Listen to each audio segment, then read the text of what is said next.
مبدئيا كده يا عزيزي، اول حاجه لازم نتكلم عنها هي الماتش ميكنج سيتنج. هتخش كده قبل ما نتكلم في اي حاجه ماتش ميكنج اريا، هتختار الخيار اللي انا مفعله ده، سيرش نير باي اريا اونلي. بص بقى، ايه الفرق بين ده وده يا عم بكر؟ بص يا عزيزي، الجدول انكريس سيرش اريا ده بكل بساطه انت لما بتيجي تبدا ماتش ديفيجن بتقعد تحمل، تقعد تلف تلف كده. فانت لما بتفعل الخيار الاول، لما بيكونش في حد قريب منك في المنطقه تبعك، ومش اقصد هنا الشارع بتاعك، اقصد المنطقه اللي حواليك. لو انت مثلا في مصر اهو وعمال تلف مفيش حد جالك، بيقوم بقى شايف الدول التانية، بمعنى ايه، المغرب بقى، الجزائر. انا مش حافظ جغرافيا فمش عارف الدول اللي جنبنا فقشطه يعني. انما السيرش نير باي اريا اونلي دوت اللي هو الناس اللي في مصر، اللي هو وبرضه بنكون في نفس السيرفر. اي نعم، احنا اصلا لينا سيرفر واحد في اللعبه دوت، سيرفر كحيان، عشان كده النت وحش. بس انت لما هتعمل جرادوال انكريس سيرش اريا ديت هتبوظ السيرفر اصلا اكتر، يعني هو هيكون نته احسن منك، فتلاقي بقى اللعبه بتلاج وهكذا.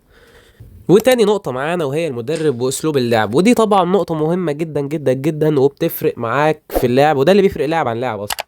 وأنا كبكر بقول لك إيه، أفضل أسلوب لعب في اللعبة حاليا هو اللونج بول كاونتر. هتقول لي ازاي يا بكر، ده أنا معايا كويك كاونتر ومتصنف أو أيا يكن اللي أنت بتلعب بيهم متصنف، ما أنت داخل فيديو ليه؟ بس بعيدا عن الهزار، انت طالما متصنف اصلا بكويك كاونتر يبقى انت متمرس بيه. انا دلوقتي بكلم الناس اللي مش عارفه تتصنف، فاهم قصدي؟ فدلوقتي اللونج بول كاونتر ليه بقول لك هو افضل اسلوب؟ عشان حاجتين. اول حاجه ان الدفاع فيه كويس جدا جدا، واحسن اسلوب دفاعي اصلا فيهم كلهم، عشان الخطوط بتبقى مقفله، الفرقه كلها بتدافع. والنقطه التانية، التحولات الهجوميه بتاعته مش زي الكويك كاونتر، بس الفرقه كلها بتهاجم برضه، فده كويس جدا. وغير كده اصلا اللعبه دلوقتي بتعتمد على السرعه بشكل مريب، فاهم؟ انت السروهات والسرو لوب والحاجات دي بتعدي، وده افضل اسلوب لعب يديك الحاجه دي، فاهم؟ ركز معايا بقى يا عزيزي قوي قوي قوي، لاننا هنتكلم على ثالث نقطه وهي الخطه. ايوه يا عم، زي ما انت ما سمعتني، الخطه ديت حاجه الناس كتير بتقعد تقول لك انا خسرت بسبب ان خطتي وحشه، انا مش عارف الاقي خطه ومش عارف ايه. انا جيت احللك الموضوع دوت بطريقتين سهلين جدا. بص، لو انت رجعت اللعبه بقالك فتره ما بتلعبش، العب الخطه ديت ماتشين ثلاثه على ما تعود ايدك على اللعبه. تمام؟ الخطه ديت خدها اهو سكرين شوت، لو انت لسه ما رايح تلعب اللعبه بقالك فتره وما لعبتش، العب بيها على ما تتعود. وجايب لك خطه تانية، دي احسن خطه في اللعبه دلوقتي اهي، لان فيها فلكسبيليتي كتيره، بمعنى ان انت تقدر تغير فيها زي ما انت عاوز. مثلا انت عاوز تدافع وكسبان الماتش، تقلب ده دي ام اف وتقلب ده سي ام اف مثلا. عاوز تهاجم، تقلب ده اي ام اف وده سي ام اف مثلا، فاهم قصدي؟ فبيبقى فيها حريه اختيار كتير انك تعدل في الخطه وكده. والخطه كل موسم اصلا بتتغير، يعني مثلا الخطه ديت لو انت فضلت تكسب بيها كتير بتبلع نيرف فيها او سكريبت كتير. ففي حاجه تالته ممكن تعملها، انك تروح الرانكينج وتشوف مثلا الاول على العالم بيلعب بايه. هتلاقي الاول على العالم بيلعب بالخطه اللي انا بقول لك عليها اصلا اهو، بس هو عامل ده دي ام اف وده اي ام اف، فاهم؟ هتشوف التاني على العالم اهو، هتلاقي نفس الفكره، وهكذا. مش هجيب لك الناس كلها. فانت لو انت مش لاقي خطه كويس تلعب بيها، في ايدك تعمل كده. وغير كده انا عامل اصلا فيديو ازاي تعمل خطه مناسبه لتشكيلتك انت، لان مش اي حد برضه مع نفس اللعيبه، ومش معنى ان انا بلعب بخطه كويس بيها يبقى انت تبقى كويس بيها، فاهمني؟ ورابع نقطه معانا وهي التكتيك. التكتيك ازاي تكتيك يا عم بكر وانا ما اقدرش اتحكم في تعليمات كل لاعب زي ما انا عاوز؟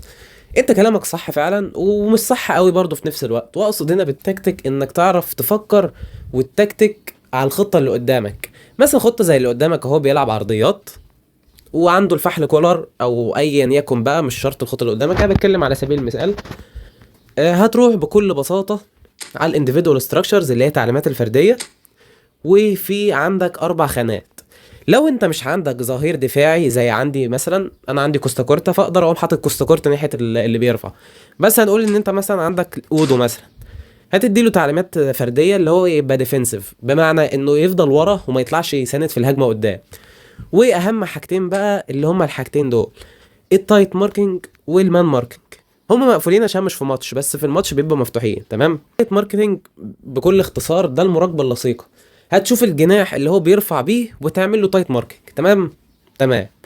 ونتكلم بقى على المان ماركينج ديت، هتنزل اطول مدافع عندك ويمسك الفحل كولر اللي بيموتنا كلنا.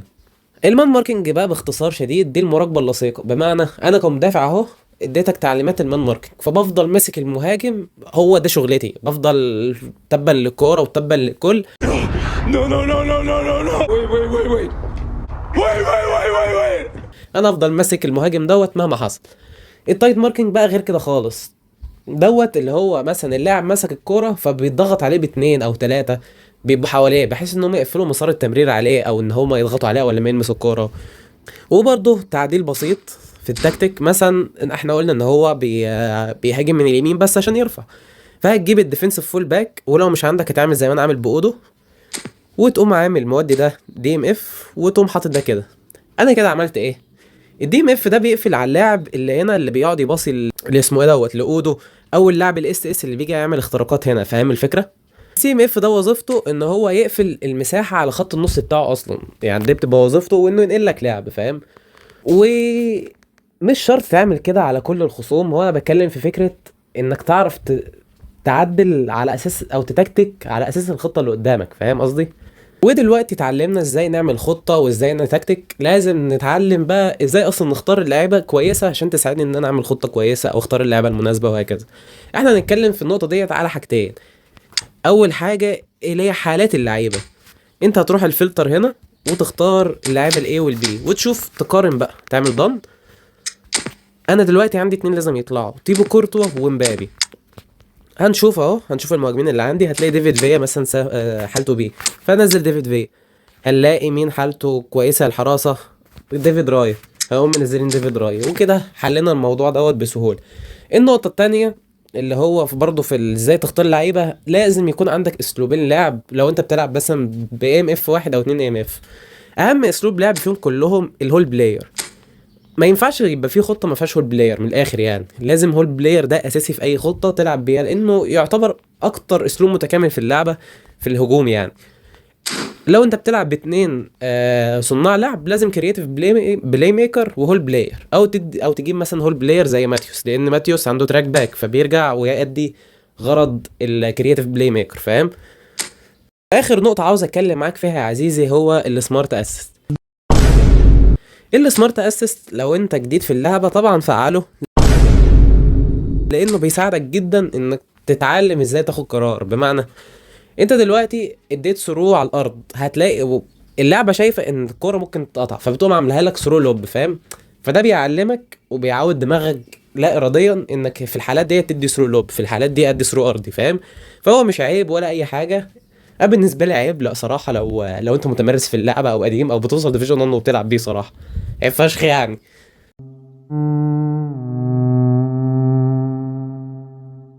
انما بكلم دلوقتي عن الناس اللي هم مش قادرين يوصلوا ديفيجن 1 وبيروح عليهم دخيه وهكذا، ففعل السمارت اسيست وادي له تجربه تتعود تلعب اللعبه، بعدها عاوز تشيله شيله، مش عاوز تشيله ما تشيلوش، فاهم؟ وبكده اكون قدمت لك كل الاساسيات اللي انت هتحتاجها قبل ما تبدا اي ماتش ديفيجن. ومش شرط على فكره ماتش ديفيجن، اي ماتش بقى، سواء ايفنت 50 كوين اي حاجه، دي اساسيات لازم تكون معاك.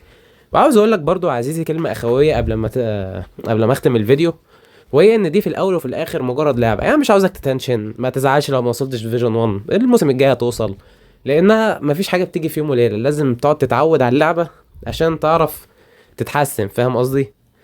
وبس كده، دي تكون نهايه حلقتنا النهارده. ما تنساش بقى تحط اللايك والسبسكرايب وتفعل زر الاشعارات عشان يوصل لك كل جديد. سلام.